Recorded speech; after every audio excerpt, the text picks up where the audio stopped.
ओम शांति। ये बाबा की 9 तारीख की साकार वाणी है। सार है मुरली का। मीठे बच्चे, ज्ञान की धारणा तब होगी जब देही अभिमानी बनेंगे। देही अभिमानी बनने वाले बच्चों को ही बाबा की याद रहेगी। प्रश्न है, किस एक भूल के कारण मनुष्यों ने आत्मा को निर्लेप कर दिया है, कह दिया है। तो बाबा ने कहा, मनुष्यों ने आत्मा सो परमात्मा कहा। इसी भूल के कारण आत्मा को निर्लेप मान लिया, लेकिन निर्लेप तो एक शिव बाबा है, जिसे सुख दुख मीठे कड़वे का अनुभव नहीं। आत्मा तो कहती है फलानी चीज़ खट्टी है। बाबा कहते हैं मेरे पर किसी भी चीज़ का असर नहीं होता है। मैं इन लेप छेप से निर्लेप हूँ, ज्ञान का सागर हूँ, वही ज्ञान तुम्हें सुनाता हूँ। गीत है, तकदीर जगाकर आई हूँ। ओम शांति। यह किसने कहा? आत्माओं ने कहा इन आर्गन्स द्वारा। आत्मा शांत स्वरूप है। मुझ आत्मा को यह शरीर मिलता है, तब टॉकी बनती हूँ।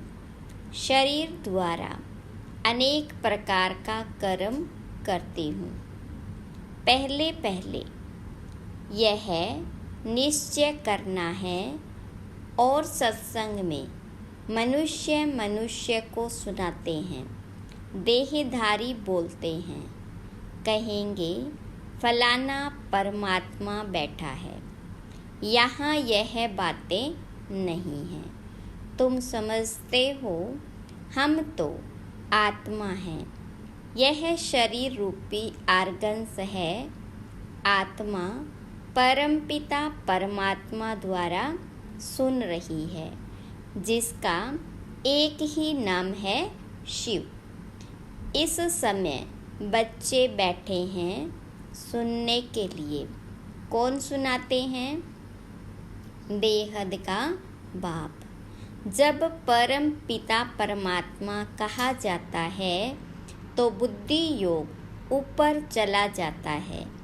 शिव माना बिंदी, आत्मा भी बिंदी है, परमात्मा भी बिंदी है, परंतु उनको परम पिता परमात्मा कहा जाता है। वह बाप हुआ और आत्माएं बच्चे ठहरे। समझना है कि हम आत्मा इस शरीर द्वारा अपने पारलौकिक बाप की संतान बनी हूँ।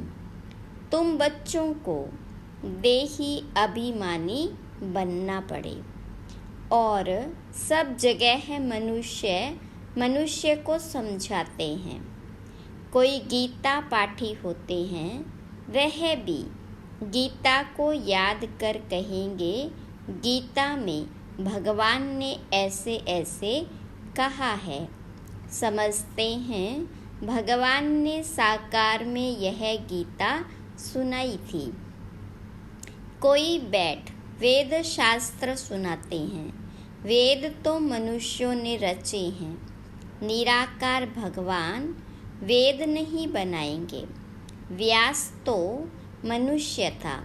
व्यास को परमात्मा नहीं कहेंगे। परम पिता परमात्मा तो बिंदी है। बच्चे साकार में हैं, साकारी रूप है। बाबा तो निराकार है। बाबा कहते हैं मुझे तो कभी छोटा बड़ा नहीं बनना है।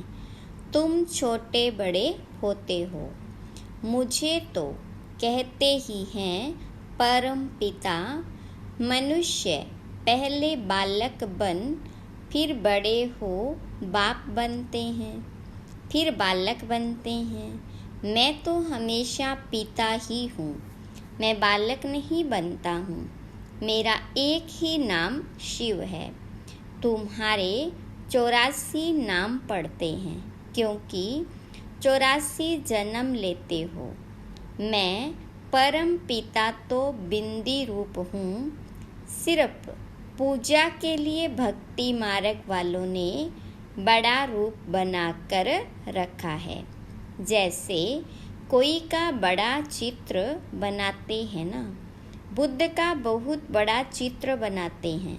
इतना लंबा मनुष्य तो होता नहीं।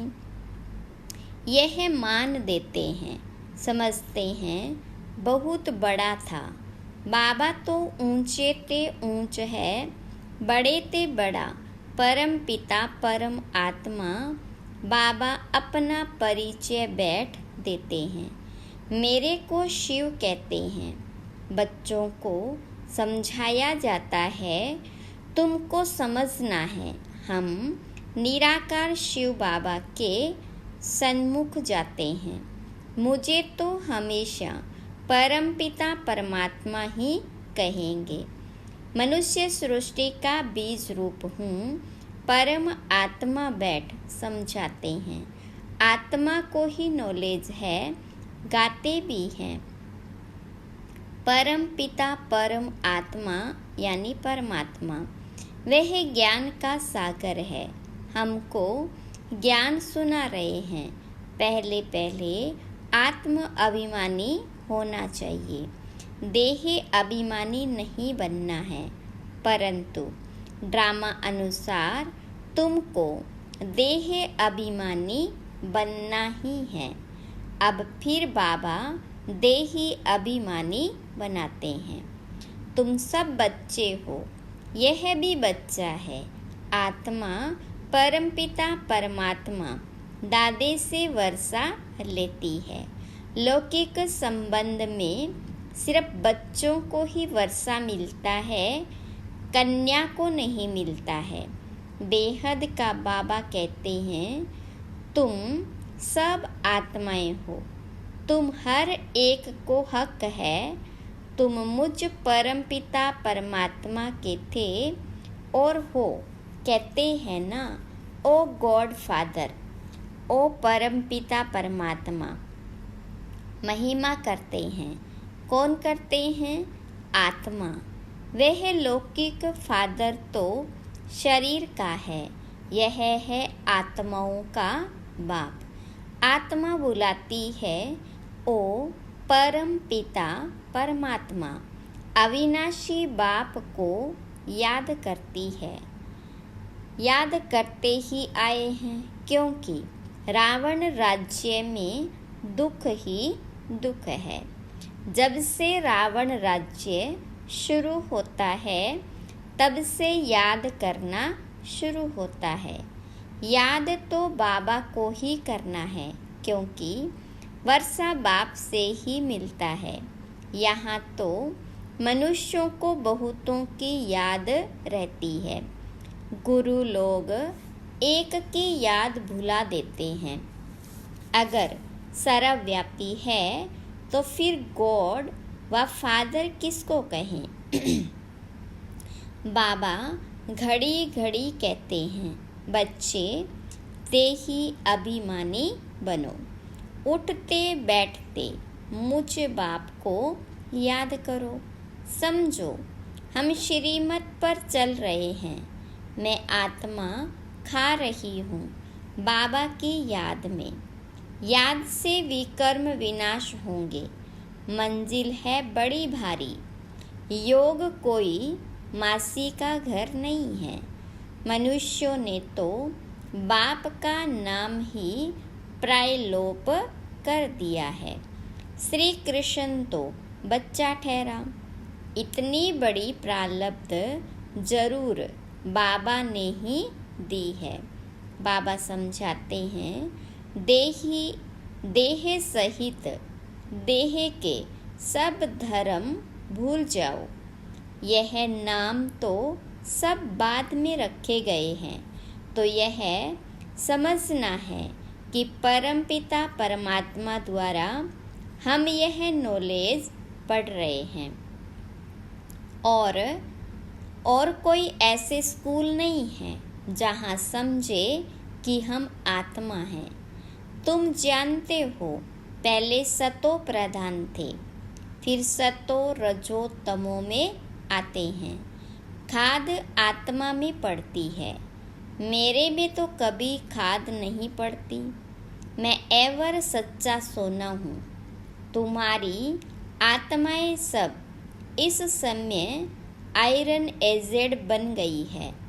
मम्मा भी कहेगी, हमने शिव बाबा से जो सुना है वही सुनाते हैं। शिव बाबा तो खुद ज्ञान का सागर है। यह बड़ी समझ की बात है। बरोबर हम बाबा के बने हैं।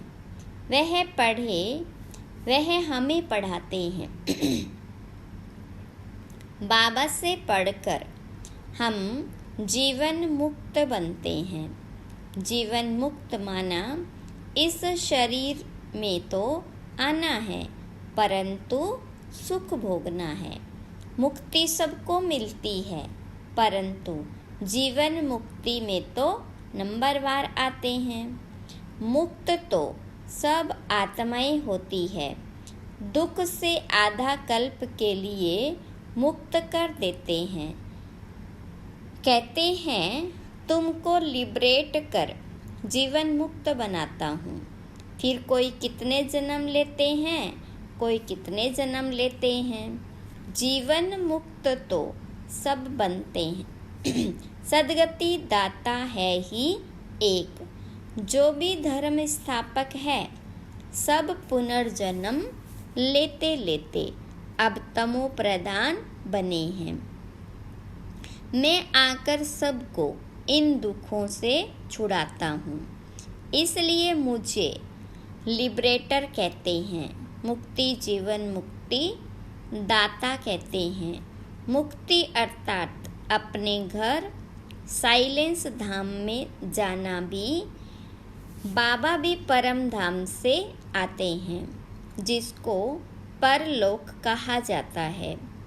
तुम निर्वाण धाम और स्वर्ग धाम दोनों को याद करते हो। स्वर्ग और नरक यहाँ ही होता है। इस समय सब समझते हैं यह नरक है, कितना दुख पाते रहते हैं। गरुड़ पुराण में तो बहुत रोचक बातें लिख दी है, जिससे मनुष्यों को डर हो और पाप करने से बच जाए। इसलिए ऐसी ऐसी बातें बैठ बनाई है। द्वापर से ये शास्त्र बनाना शुरू करते हैं।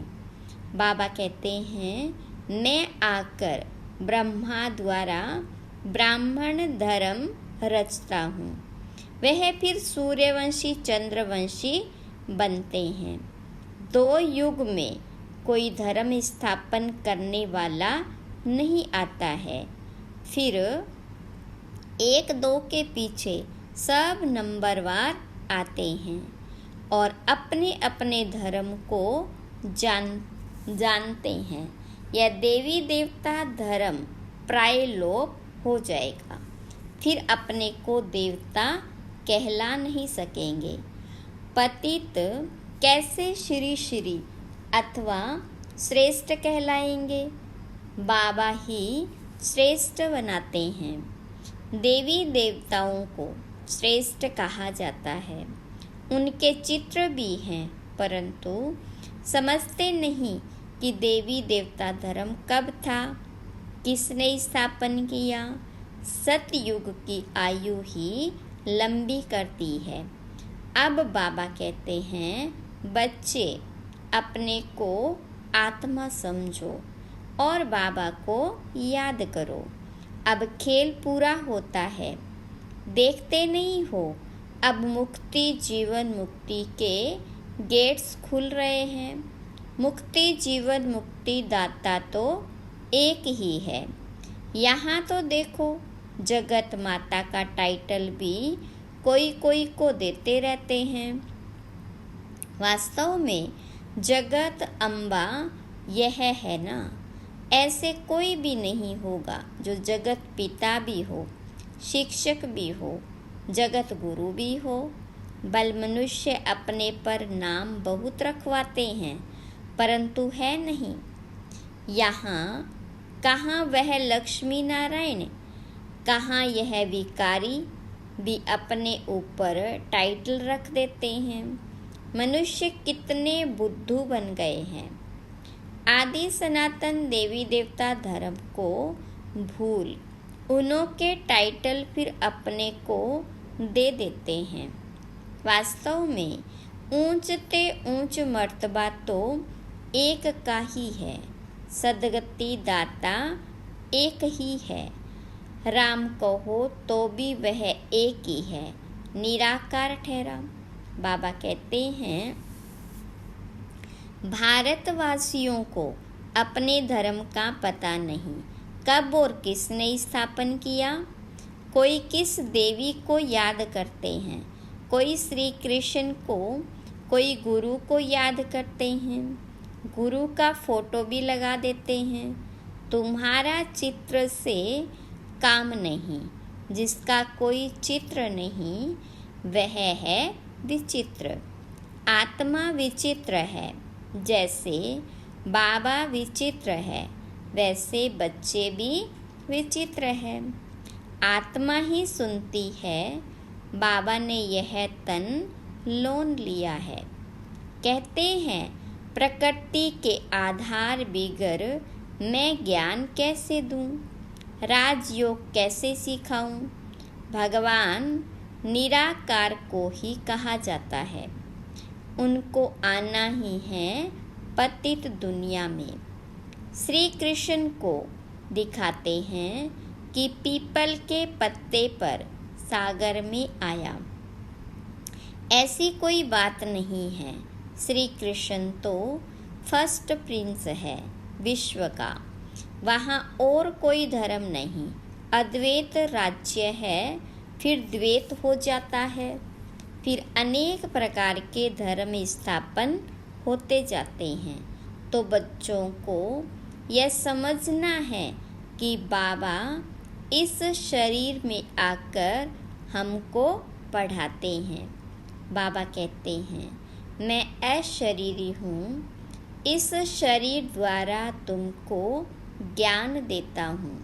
मैं हूँ ज्ञान का सागर। ये सब बातें बाबा बैठ समझाते हैं। सिर्फ ईश्वर व परमात्मा कहने से बाप का संबंध भूल जाता है।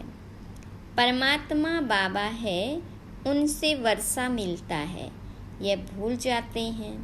वह हमारा बाप है, क्रिएटर है, हम उनकी रचना है।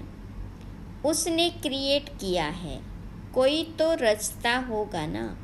बाबा ने समझाया है, पुरुष हद का ब्रह्मा है। बच्चों को क्रिएट करते हैं, पहले स्त्री को एडॉप्ट करते हैं, फिर उनके द्वारा बच्चे क्रिएट करते हैं। बाबा भी कहते हैं, मैं इन द्वारा क्रिएट करता हूँ। स्त्री तो जरूर चाहिए ना। बाबा को कहते ही हैं, तुम मात पिता, तो यह ब्रह्मा यानी माता हो गई। इन द्वारा एडॉप्ट करते हैं तो तुमको ब्रह्मा मुख वंशावली कहेंगे। तुम बाबा के बने हो इन द्वारा। यह बड़ी वंडरफुल बातें हैं, शास्त्रों में यह नहीं है। मुझे कहते हैं नॉलेजफुल, जानी जाननहार। मनुष्य समझते हैं परमात्मा सबके अंदर की बातें जानते हैं, थॉट रीडर है। लेकिन इतने सबका थॉट रीडर कैसे बनेगा। बाबा कहते हैं, मैं मनुष्य सृष्टि का बीज रूप हूँ। मैं चैतन्य हूँ, सत्य हूँ। आत्मा भी चैतन्य है, शरीर असत्य है, घड़ी घड़ी बदलता रहता है। आत्मा तो नहीं मरती। आत्मा यह नॉलेज ग्रहण करती है। बाबा समझाते हैं, मैं परमपिता परमात्मा निर्लेप हूँ, अर्थात दुख सुख का अथवा कड़वी मीठी चीज़ों का मुझे कोई असर नहीं होता है। मैं इन लेप छेप से निर्लेप हूँ, ज्ञान का सागर हूँ। मनुष्य फिर कहते हैं कि आत्मा निर्लेप है, क्योंकि आत्मा सो परमात्मा एक है। एक ने कहा, बस उसके पीछे फॉलो करते रहते हैं। बाबा कहते हैं, मैं निर्लेप हूँ, मुझे कोई खट्टा खारा नहीं लगता। यह इनकी आत्मा कहती है फलानी चीज़ खट्टी है। मेरे में सारी सृष्टि का ज्ञान है जो आत्माओं को पढ़ाता हूँ। तुम हर एक को समझना है। हम आत्मा परम पिता परमात्मा द्वारा सुन रहे हैं। यहाँ तो बरोबर भगवानुवाच है। निश्चय करना चाहिए, गॉड क्रिएटर इज़ वन। पहले पहले मुख्य बात है भारत की। भारत को अविनाशी खंड कहा जाता है। यह भारत है बर्थ प्लेस पतित पावन बाप का। यह बहुत ऊंच खंड है। यहाँ लक्ष्मी नारायण की राजधानी होगी। यह तुम जानते हो कि बाबा फिर से देवी देवता धर्म की सैंपलिंग लगा रहे हैं। जो इस धर्म के होंगे वही आकर वर्षा लेंगे। इसको सैंपलिंग कहा जाता है। बाबा ने समझाया है, देही अभिमानी बनना है। बाबा हमको पढ़ा रहे हैं। हम इन कानों से सुनते हैं, पढ़ते हैं और पढ़ाते हैं। अच्छा, मीठे मीठे सिखी लदे बच्चों प्रति माता पिता बाप दादा का याद प्यार और गुड मॉर्निंग। रूहानी बाप की रूहानी बच्चों को नमस्ते। रूहानी बच्चों की रूहानी बाप दादा को याद प्यार और गुड मॉर्निंग नमस्ते। धारणा के लिए मुख्य सार। पहली पॉइंट, चित्र को भूल विचित्र बन विचित्र बाप को याद करना है। देह सहित देह के सब धर्मों को बुद्धि से भूलना है। देही अभिमानी हो रहने का अभ्यास करना है। दूसरी पॉइंट, देवी देवता धर्म का सैंपलिंग लग रहा है, इसलिए पावन जरूर बनना है। दैवी गुण धारण करने हैं। वरदान है, अलौकिक जीवन की स्मृति द्वारा वृत्ति स्मृति और दृष्टि का परिवर्तन करने वाले मर जीवा भव। विस्तार है वरदान का। ब्राह्मण जीवन को अलौकिक जीवन कहते हैं। अलौकिक का अर्थ है इस लोक जैसे नहीं। दृष्टि स्मृति और वृत्ति सब में परिवर्तन हो। सदा आत्मा भाई भाई की वृत्ति व भाई बहन की वृत्ति रहे। हम सब आपस में एक परिवार के हैं। यह वृत्ति रहे और दृष्टि से भी आत्मा को देखो, शरीर को नहीं। तब कहेंगे मर जीवा। ऐसी श्रेष्ठ जीवन मिल गई तो पुरानी जीवन याद आ नहीं सकती। स्लोगन है, सदा शुद्ध फीलिंग में रहो तो अशुद्ध फीलिंग का फ्लू पास भी नहीं आ सकता। ओम शांति।